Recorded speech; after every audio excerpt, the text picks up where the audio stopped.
Mas, Pablo, vamos lá. Vocês começaram um negócio antes da pandemia. E era um negócio praticamente off-site, né? Então você não precisava de um espaço ali, as pessoas poderiam se deslocar. E aí, durante a pandemia, como é que foi para Houseful viver isso aí tudo? A gente cresceu muito durante a pandemia. Foi um dos melhores anos para a gente. E por que isso? Porque teve muita mudança. Por Eu me tudo que incluo nesse bolo aí. Exatamente. E aí eu me refiro à mudança mesmo até de casa. Por quê? Ou porque tinha pessoas que começaram a trabalhar em casa e precisavam de um espaço maior, com filho e esposa e os dois trabalhando e falando o dia inteiro, não dava certo. Não dá. Ou teve que mudar para um espaço menor porque começou a perder a receita. Entendi. Tem os dois lados, né? Infelizmente tem os dois lados. E isso acontece. Então tinha muito movimento. E por outro lado,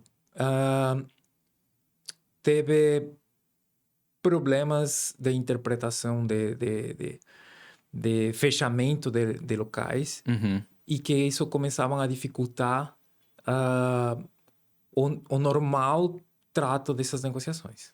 Aí você está falando daquela época do lockdown lá, que as pessoas não podiam sair. Exatamente. Tá. E aí, éramos o front de batalha. Saquei. Todas as plataformas Gig Economy foram o front. Não, eles, os motoristas de Uber, os entregadores, fomos o front porque a gente precisava fazer com que o mundo continuasse girando. E uma das coisas mais interessantes é que a gente... Obviamente, teve várias pessoas que ficaram doentes e tal, mas não tivemos nenhuma fatalidade, nem nenhuma internação, nada nesse tipo.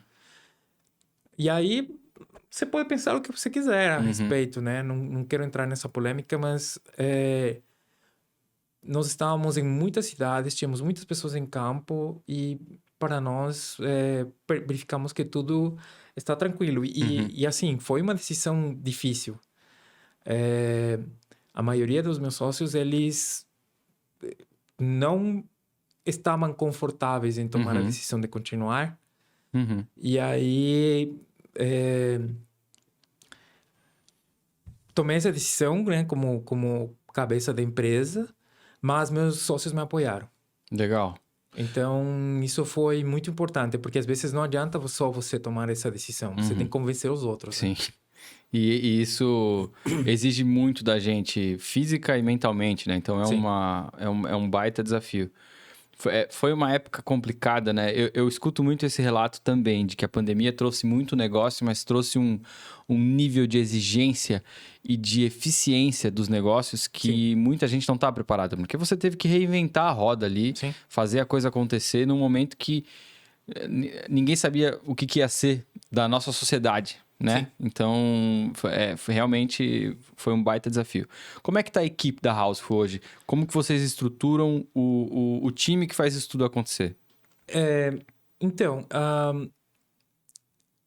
nós passamos por hoje estamos com 19 pessoas, mas a gente já chegou a ter quase 50 pessoas na empresa.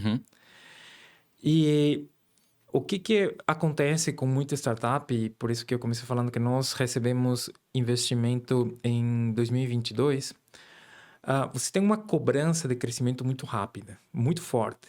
E aí você tenta solucionar essa cobrança, muitas vezes trazendo pessoas para escalar esses serviços. E geralmente não dá certo. Se você olhar 99,9% das startups passou por layoff, exatamente por isso. Porque você era cobrado de crescimento acelerado. Colocaram uma fábula de dinheiro lá e queriam tirar uma fábula de dinheiro dali um tempo depois. E isso não funciona bem assim. Então, a gente teve que fazer esses cortes, infelizmente, né? Era uma questão de sobrevivência. E aí, as pessoas que a gente manteve dentro da empresa, elas compreenderam que a gente estava olhando para o futuro. Como é que vocês lidam com essa necessidade da entrega de rentabilidade para quem investiu na Houseful? Olha, temos a boa notícia é que há 4 meses a gente já está lucrativa. Legal.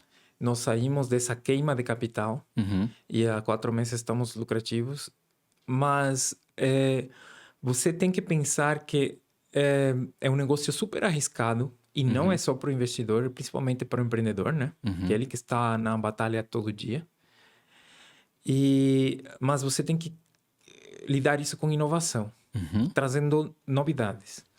Então, a gente se prepara agora para lançar novidades que nos vão trazer um crescimento agressivo Legal. em breve. Então, a gente tem que entender como matar o teu próprio negócio e quando você consegue entender isso, você consegue enxergar outras oportunidades que podem te levar muito mais longe. Legal, legal. E internamente, vocês têm divisões dentre os sócios ali da Houseful? Tem uma pessoa que fica responsável pelo relacionamento com investidores, tem uma pessoa que fica responsável pelo relacionamento com parceiros. Como é que funciona isso? Nós tínhamos essas divisões, quando a empresa ficou maior, começamos com essas divisões. E aí o que a gente percebeu é que começaram a se criar feudos.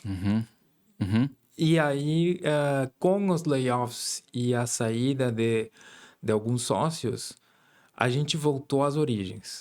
Voltou a como a gente era em 2020, 2019, 2020. E aí, todo mundo faz um pouco de tudo. Obviamente que um é mais responsável por alguma coisa. Então, eu sou muito mais responsável por relacionamento com investidores, grandes contas de clientes. Meu papel fundamental é marcar o norte e, ao mesmo tempo, vender a empresa como um todo. O Robson, ele já cuida muito mais do financeiro, cuida das contas, de que a gente tenha o dinheiro e de forma saudável. E ele colabora também no comercial, na máquina de vendas, né? Naquela máquina estruturada, que é ela que é o arroz com feijão de cada dia. Então, eu foco nas grandes contas, que muitas vezes levam um tempo muito longo para fechar. Só que quando a gente fecha, é um salto. Só que é um salto muito inestável, entendeu? Então, ter esse backup daquela arroz com feijão todo dia que vai aumentando um pouquinho, te dá um colchão de segurança. E aí o Carlos e o Leandro, eles focam 100% na tecnologia. Legal. Então, mais ou menos é assim a divisão. E as decisões tomamos entre os quatro principalmente, né? Que somos 4 fundadores, e mais o Alex, que ele também é um sócio, que ele é um programador sênior. Mas os 4 tomamos as grandes decisões. Então, entre os 4 a gente discute e entende aquilo que está certo ou não. Então, o meu papel é marcar esse norte e convencer os meus sócios, principalmente, para depois convencer a toda a empresa, por que esse norte está certo. Porque não adianta você achar que você é o certo, né? Você tem que... Consenso. Tem que ter consenso, mas tem que ter clareza. E explicar por que isso seria o melhor lugar. E aí, 4 cabeças pensam melhor do que uma, Sim. né? E qual que é o principal desafio que a Houseful está vivendo hoje? O principal desafio que a gente está vivendo hoje é terminar todas as coisas que a gente está fazendo. O problema das mentes criativas, né? Muitas ideias. A gente tem muitas frentes abertas e muito promissoras. E aí parece que falta horas para a gente poder terminar tudo que a gente tem que fazer. Então, se a gente pudesse duplicar o número de desenvolvedores, esse seria nosso sonho, porque a gente avançaria muito mais rápido. A gente conseguiu organizar a empresa, conseguimos empoderar os nossos colaboradores, conseguimos extrair o melhor que eles têm. Então, o Rafa, por exemplo, é uma pessoa que ele está há muito tempo, ele já foi host. Bem legal. Ele passou por colaborador na área financeira. Hoje ele colabora também com a área financeira, mas o papel principal dele está na área de dados. Então, ele é o responsável por trazer os números que eu vou avaliar e que eu vou analisar e que eu vou apresentar para os investidores. Legal. Então, vai ter números que vão ser referentes ao que interessa a operações. vai ter números que são os que de financeiro, que são referente a saúde financeira, e aí o Robson, como CFO, vai entender. E são os números de operação e financeiro que vão me mostrar aonde que está o problema, aonde que a gente tem que ir, o que tem que fazer, né? E principalmente, com base a esses números, o que eu vou apresentar para os investidores? Como que eu vou vender o sonho grande para os investidores? Entendi, né? entendi.